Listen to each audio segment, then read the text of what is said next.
Hello folks, welcome to the channel. If you wish to learn how to fix error 8, then let's look at the following options. The first option would be is to disable proxy. Now why I'm saying this is there are some VPNs or proxies, if you call them, that will cause a disruption in the network connection. So we will disable it. So let's click on start button, right click, look for settings, go to network and internet,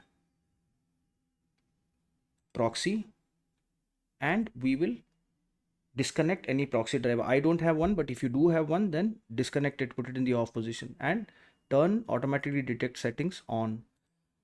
The second solution is to run the network adapter troubleshooter. So how do we do that? We right click on the start button, look for settings, click on system,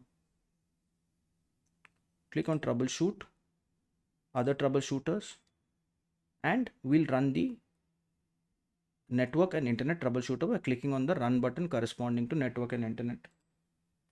The third option is to reinstall the drivers. So how do we do that?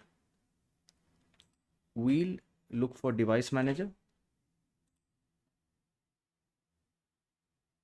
and we will look for network adapters.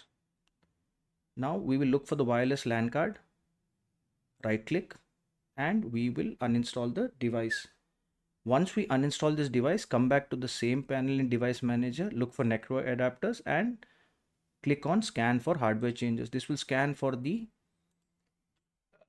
adapter that you have just uninstalled and will download the relevant driver from the internet. And the last option, which will definitely work folks, is the network reset option. So we will right click on the start button, look for settings, click on network and internet, click on advanced network settings, and we will click on network reset. Click on reset now and click on yes. And that should resolve the issue folks. If this video helped you, then please subscribe to the channel. Enjoy your day.